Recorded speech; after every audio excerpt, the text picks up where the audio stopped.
Hello అండి, how are you? So అందరూ బాగున్నారా? అందరూ బాగుండాలని కోరుకుంటూ, అందరూ క్షేమంగా ఉండాలని ఆశిస్తూ, మరొక మారు మిమ్మల్ని అందరినీ కూడా ఇంగ్లీష్ లెర్నింగ్ అసిస్టెంట్ అనే యూట్యూబ్ ఛానల్కి వెల్కమ్ చేస్తూ ఉన్నాను. సో ఈరోజు మనం నేర్చుకునే టాపిక్ ఏంటంటే చాలా ఇంట్రెస్టింగ్ టాపిక్ అది. So life. ద బిల్డర్స్ అనే ఒక పోయంని హెన్రీ వర్డ్స్వర్త్ లాంగ్ఫెలో అనే ఒక అమెరికన్ పోయట్ రాస్తాడు. మరి ఏంటి ద బిల్డర్స్ లెసన్కి మరి నేను స్టార్టింగ్లో చెప్పిన లైఫ్కి దీని కనెక్షన్ ఏంటి అని మనం కొంచెంసేపు ఆలోచిస్తే, ఈ హెన్రీ వర్డ్స్వర్త్ లాంగ్ఫెలో అనే ఈ American poet uses the metaphor of life as a building project to encourage individuals to live purposefully and construct their lives with integrity, diligence and strength. అంటే నీ జీవితాన్ని నువ్వే బిల్డ్ చేసుకోవాలి.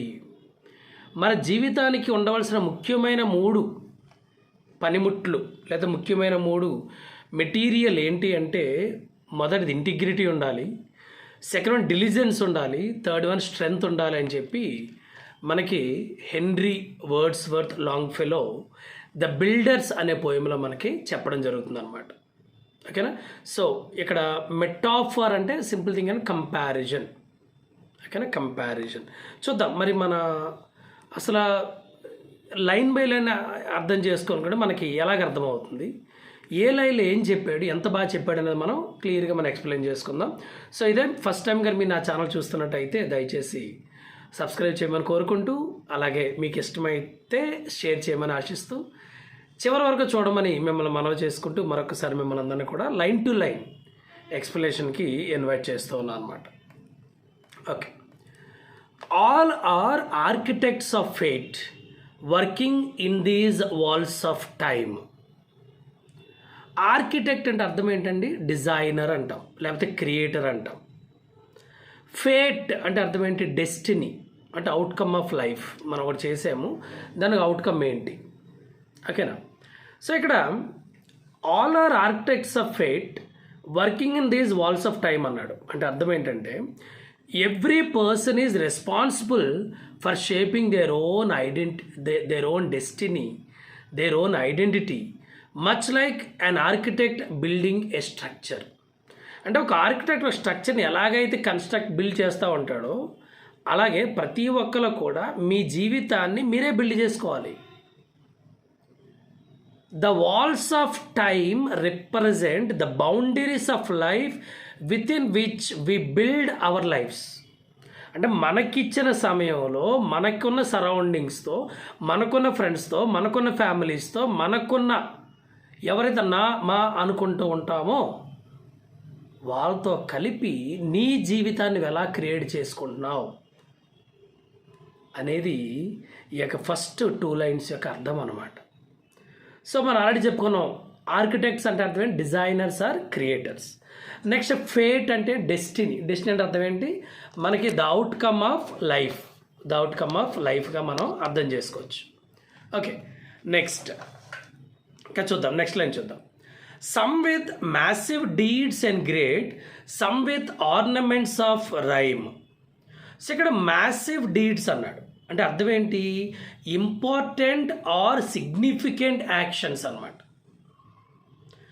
ఆర్నమెంట్స్ అంటే అర్థం ఏంటంటే డెకరేషన్స్ ఆర్ ఎంబెలిష్మెంట్స్ అంటారు. అంటే మీనింగ్ ఏంటంటే, people contribute to life in different ways. అంటే ఒక్కొక్కరు తన జీవితానికి కాంట్రిబ్యూట్ చేస్తూనే ఉంటారు. సో వాళ్ళ లైఫ్లో కొంతమంది జీవితంలో చాలా గ్రాండ్ అచీవ్మెంట్స్ ఉంటాయి. నేను అది సాధించాను, ఇది సాధించాను, అలా చేసాను, అలా చేసాను ఉంటాయి. And others with artistic creations ఉంటాయి. కొంతమంది బుక్స్ రాయగలుగుతారు, కొంతమంది పోయమ్స్ రాయగలుగుతారు, కొంతమంది పోయిట్స్ అవ్వగలుగుతారు, ఇంకా కొంతమంది చాలా డిఫరెంట్గా వాళ్ళ లైఫ్ని డిజైన్ చేసుకుని దాన్ని ఏమంటారంటే ఆర్నమెంట్స్ ఆఫ్ రైమ్ అంటారు. అంటే నీ అచీవ్మెంట్స్ ఏంటి? ఈరోజు నీ లైఫ్ ఇలా ఉంది అంటే దానికి ఏదో కదా స్టెప్స్ అని ఉంటాయి కదా. నువ్వు ఎక్కడో స్టెప్స్ అయితే వేసుకునే ఉంటావు కదా.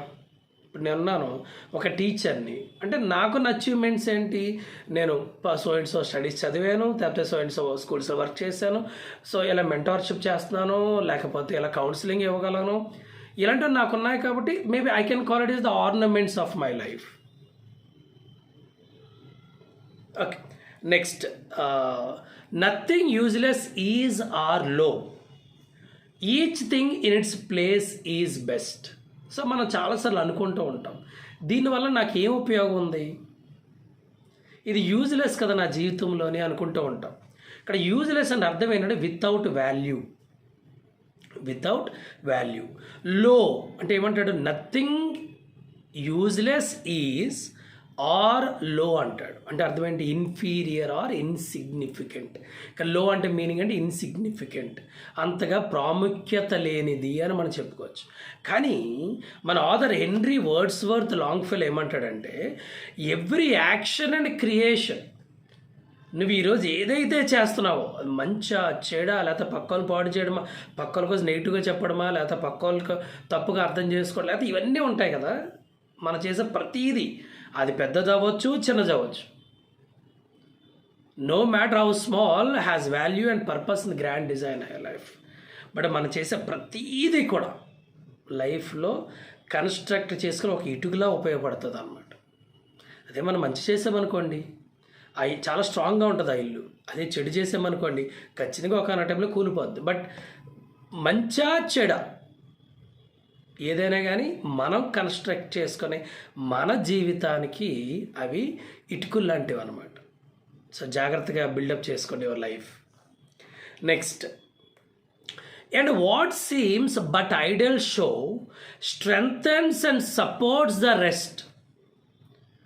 ఐడల్ షో అంటే అర్థం ఏంటి, సీమింగ్లీ అన్ఇంపార్టెంట్ అపియరెన్సెస్, అంటే అంత పెద్ద ప్రాముఖ్యత లేనటువంటివి ఐడల్ షో అంటే, IDLE.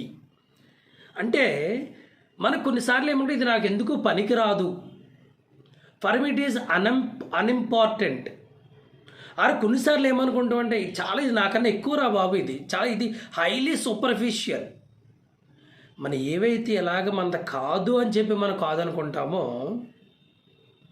మనం దీనికి సరిపోము, లేకపోతే అది మనకు సరిపోదని చెప్పి మనం ఏదైతే కాదనుకుంటామో, కొన్నిసార్లు మన జీవితంలో అవి క్రూషియల్ రోల్ అని ప్లే చేస్తూ ఉంటాయి అన్నమాట. మన జీవితం అనే యొక్క బిల్డింగ్ కట్టుకోవడానికి అవి కూడా ఇటుకలే, అవి కూడా బ్రిక్సే, అవి కూడా సిమెంటే, అవి కూడా నెయిల్సే, అవి కూడా ఐరనే. మనం చేసే ప్రతీది ఇంటెన్షనల్ చేసావా, అన్ఇంటెన్షనల్ చేసావా, వాంటెడ్ చేసావా, లేకపోతే వేరే విధంగా చేసావని పక్కన పెడితే నువ్వు చేసావు, నీ లైఫ్లో అదొక ఇటుక అయిపోయింది. ఇది ఒకటి మాత్రం గుర్తుపెట్టుకోవాలి. Next, for the structure that we raise time is with materials filled. అంటే ద స్ట్రక్చర్ అంటే అర్థం ఏంటంటే లైఫ్ అన్నమాట. For the structure we rise అంటే మనం ఎలాంటి జీవితాన్ని గడుపుతూ ఉన్నామో, time is with materials field.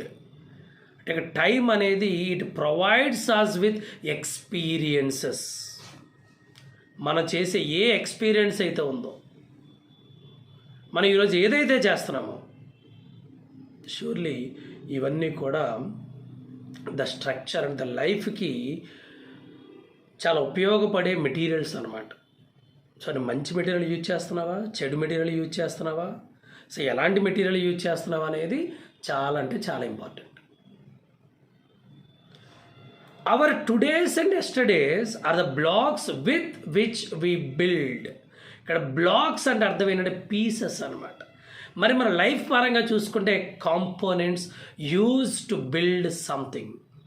So the present and the past are foundational building blocks of our lifes.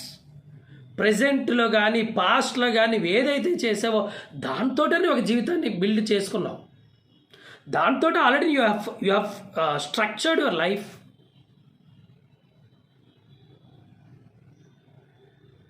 So past and present experiences ఏదైతే ఉన్నాయో Those are the foundational stones or the foundational building blocks of our lives. So, Jagrata Suma. Next, truly shape and fashion these, leave no innings gaps between.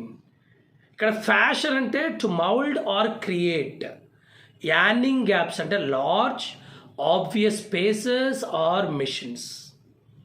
అంటే అర్థం ఏంటంటే we must carefully and responsibly shape our lifes, leaving no gaps of negligence or unfulfilled potential. మనం మన జీవితాన్ని construct చేసుకున్న ఈ టైంలో ఎక్కడ గ్యాప్లు వదలకూడదు. లైఫ్ అనేది అలా వెళ్ళిపోతూనే ఉండాలి. ఎక్కడ గ్యాప్లు ఎందుకు వస్తాయి?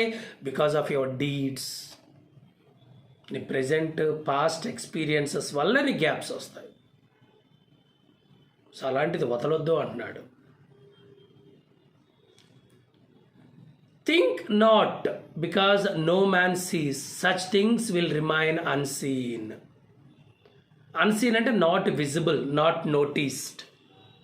దీన్ని ఇంకా మనం క్లియర్గా చెప్పుకుంటే, just because others don't see our private actions, it doesn't mean that they are unimportant. Everything we contributes to our character. అంటే ఎవరో నేను ప్రైవేట్లో చేసుకున్నాను, నాలుగు రూముల మధ్యలో చేస్తున్నాను, నేను చేసేది ఎవరికి తెలియదులే అని మనం చాలాసార్లు అనుకొని మనం మోసం చేసుకుంటూ మన ప్రైవేట్ థింగ్స్ని మనం చేసుకుంటూనే ఉంటాం. కానీ గుర్తుపెట్టుకో, everything we do contributes to our character. మనం చేసే ప్రతిదీ కూడా మన క్యారెక్టర్ సంబంధించిందే. Which one are you doing? Are you doing the best? Are you doing the worst? So దాన్ని మనం మేనేజ్ చేసుకుంటూ ఉండాలి. మనం అనుకుంటాం చాలాసార్లు, ఏమనుకుంటాం, అరే నేను చేసేది ఎవరికి తెలియదు కదా అనుకుంటాం. కానీ పైన భగవానుడు అబ్జర్వ్ చేస్తూనే ఉంటాడు. In the elder days of art, builders wrought with greatest care. So, elder days of art ante earlier classical periods of artistic craftsmanship అన్నాడు. అంటే ఎప్పుడైతే మన జీవితాన్ని అందంగా సుందరంగా తీర్చిదిద్దుకునే ఫేజ్ అని చూడండి, ఆ ఫేజ్ అనమాట. అంటే మన ముందు ఫేజ్. రాట్, WROUGT, రాట్ అంటే వర్క్డ్ ఆన్ ఆర్ క్రాఫ్టెడ్. అంటే సింపుల్ చెప్పాలంటే, in ancient times craftsmen and builders worked with immense care even on parts of their creations that were not visible. అంటే ఇప్పుడు మనం చూస్తూ ఉంటే పాత బిల్డింగ్స్ కన్నా మనం చూస్తూ ఉంటే చాలా అద్భుతంగా ఉంటాయి. ఈవెన్ అవి చిన్నవైనా కానీ అది మనం దాన్ని పట్టించుకో, కానీ అటువంటి వాటిని కూడా వాళ్ళు చాలా జాగ్రత్తగా క్రాఫ్ట్ చేయడం జరిగింది. So each minute and unseen part for the gods see everywhere. Minute అంటే టైనీ, స్మాల్ అనొచ్చు. Builders paid attention to even the smallest hidden details because they believed divine beings observed everything. మరి అప్పట్లో, ఆ పాతకాలంలో, ఆ ముందు రోజుల్లో ఎందుకు వాళ్ళంత శ్రద్ధ తీసుకొని చేసేవారంటే, మనుషులు చూస్తారో లేకపోతే ఇదేదో అందరూ కనిపెడతారని పొగుడతారని కాదు. వాళ్ళకి తెలుసు ప్రతీదీ దేవుడు అబ్జర్వ్ చేస్తూనే ఉన్నాడు, నువ్వు చేసే ప్రతీదీ దేవుడు అబ్జర్వ్ చేస్తూనే ఉన్నాడు. అందుకని వాళ్ళు చేసే ప్రతి పని చాలా జాగ్రత్తగా చేసేవారు అన్నమాట. మరి నువ్వు నేను అలాంటి జాగ్రత్తగా ఉండే పనులు చేస్తున్నామా? లేకపోతే ఎవరు చూడట్లేదని మన ఇష్టం వచ్చినట్టు విచ్చలవిడిగా మనం బిహేవ్ చేస్తున్నామా? కానీ జాగ్రత్త సుమా, దానికి పరిహారం చెల్లించక తప్పదు. ఈరోజు కదా రేపన్నా ఖచ్చితంగా నువ్వు జవాబుదారివి. Sure, గుర్తుపెట్టు. Let us do our work as well, both the unseen and the seen. The poet encourages us to work with care and dedication on every aspect of our lives, whether it is visible to others or not. అంటే బయట నన్ను చూస్తున్నాడా లేదా, నేను చేసేది బయట కనబడుతుందా లేదా అని పక్కన పెట్టండి. నీకు ఏదైతే వర్క్ అలాట్మెంట్ చేస్తారో వర్క్ని సిన్సియర్గా మనస్ఫూర్తిగా చేయడానికి ట్రై చేయండి. ఎందుకంటే నువ్వు లెక్క అప్పచెప్పాల్సింది ఈ లోకంలో ఉన్న మానవుడికి కాదు, చచ్చిపోయిన తర్వాత తీర్పు తీరుస్తారు చూడు, అప్పుడు నీకు ఖచ్చితంగా చెప్పాల్సి ఉంటుంది. ఖచ్చితంగా నీ లెక్క చెప్పాల్సి ఉంటుంది. సో జాగ్రత్త ఓ మిత్రమా, వేసే అడుగు చాలా జాగ్రత్తగా వేయడానికి ట్రై చేయి. ఎవరు చూడట్లేదని ఇష్టం వచ్చిన పనులు చేయొద్దు. అందరూ చూస్తున్నారని చెప్పి అహంభావంతో వాళ్ళకి మెచ్చుకునేటట్టు కూడా పనులు చేయొద్దు.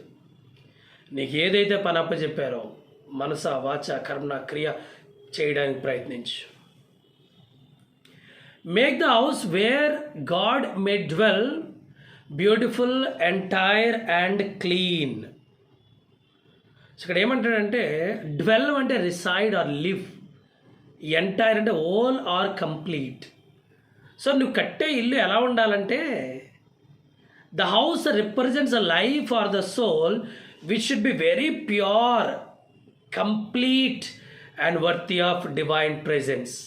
అంటే నీ ఇల్లు చూస్తే అబ్బా ఎంత సుందరంగా ఉందరా, ఎంత అద్భుతంగా. కొంతమంది మన జీవితాలు చూస్తూ ఉంటాం, ఎంతో నచ్చుతాయి మనకి, ఎంతో పవిత్రంగా జీవిస్తూ ఉంటారు, ఎంతో చక్కగా జీవిస్తూ ఉంటారు. వాడిని మన అసలు వేలు పెట్టి పాయింట్ అవుట్ చేయడానికి కూడా మిస్టేక్ మనకు కనబడదు. మరి అలాంటి ఇంటిలోకి దేవుడు ఖచ్చితంగా వచ్చి నివాసం అంటాడు. చూడండి ఇక్కడ మెటాఫరికల్ ఎంత బాగా చెప్తున్నాడు చూడండి.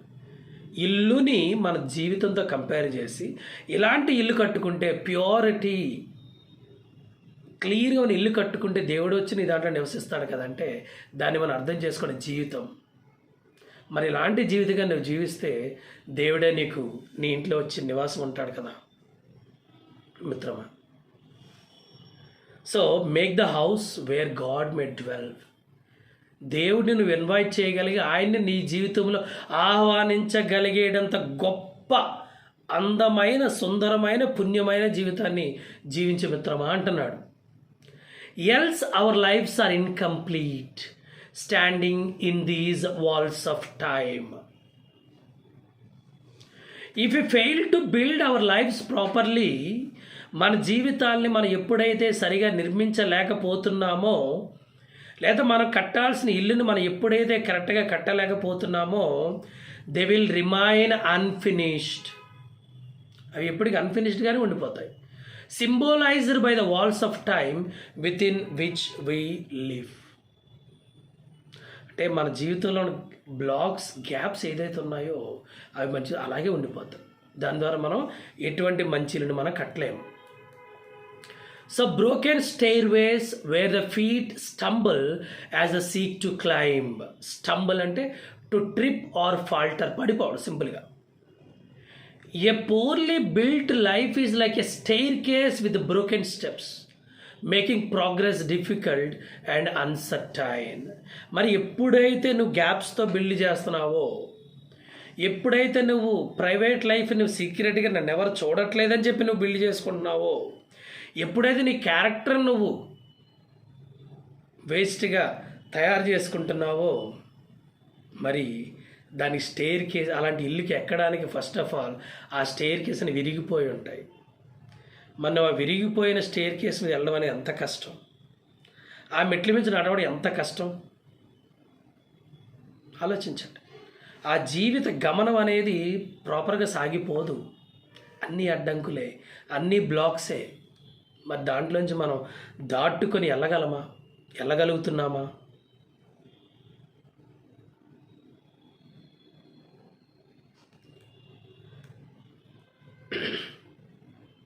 So built today, then strong and sure, with a firm and ample base.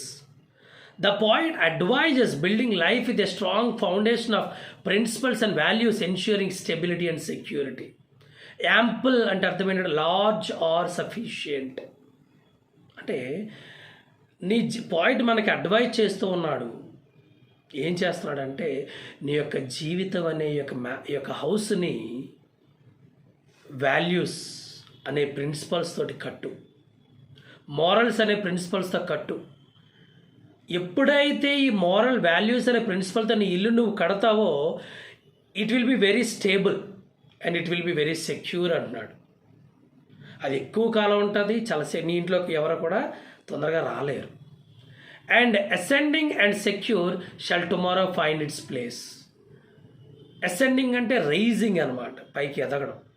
A strong foundation today ensures that the future will be stable and success. అలాంటి మారల్స్ తోటి, అలాంటి వాల్యూస్ తోటి నువ్వు ఎప్పుడైతే ఇల్లు కడతావో అది రేపటి రోజున చాలా స్టేబుల్గా సక్సెస్ఫుల్గా ఉంటుంది. అంటే అర్థం ఏంటి, నీ జీవితం అనేది అప్పటికి అలా పెరుగుతూనే ఉంటుంది. సక్సెస్ అనేది నీ జీవితంలోకి ఎంటర్ అవుతుంది. Thus alone can we attain to those turrets where the eye. Attain అంటే అచీవ్మెంట్ అనమాట, ఆ రీచింగ్. టర్రెట్స్ అంటే టవర్ లైక్ స్ట్రక్చర్స్, పెద్ద పెద్ద స్ట్రక్చర్స్. అంటే స్ట్రక్చర్ అంటే అర్థం ఏంటి ఇక్కడ అంటే high goals or achievements. Only through strong and deliberate effort can we reach the metaphorical turrets, అంటే హైట్స్ అనమాట, of success and understanding. So, see the world as one vast plain and one boundless reach of sky. So, vast plain and అర్థమైనది large open area. And boundless and అర్థమైనది without limits or boundaries. So, from these heights, from these achievements of a well-built life, ఎవరి జీవితానైతే achievements తోటి లేకపోతే మంచి మానవత్వం యొక్క peaceful life, honour అనే వాల్యూస్తో buildup చేసుకుంటారో వాళ్ళ life అనేది చాలా అద్భుతంగా ఉంటుంది. చాలా అద్భుతంగా ఉంటుంది. సో ఇది మనకి హెన్రీ వర్డ్స్వర్త్ లాంగ్ఫెలో ఇచ్చే మనకి ఒక సజెషన్ అనమాట. మరి దీన్ని మనం సింపుల్గా చెప్పుకోవాలనుకుంటే థీమ్స్ అంటే లైఫ్ యాజ్ ఏ బిల్డింగ్, జీవితాన్ని బిల్డింగ్తో కంపేర్ చేశాడు. Number 2, responsibility and integrity. అంటే every action whether seen or unseen contributes to building a meaningful and complete life. Third one, divine presence. The poem suggests that life should be lived as if being watched by a higher power, encouraging honesty and excellence. Number 4, value of hard work. The poem emphasizes the diligence and persistence in achieving success. Okay, so దీన్ని మీకు poem అర్థమైందని అనుకుంటూ, మరి ఒక నచ్చితే మీరు కూడా subscribe చేసి షేర్ చేయగలని కోరుకుంటూ, అందరూ బాగుండాలి, అందరూ క్షేమంగా ఉండాలని కోరుకుంటూ, this is your friend Sudhakar Vamgiri signing off for the day and have a nice day. Bye bye, take care.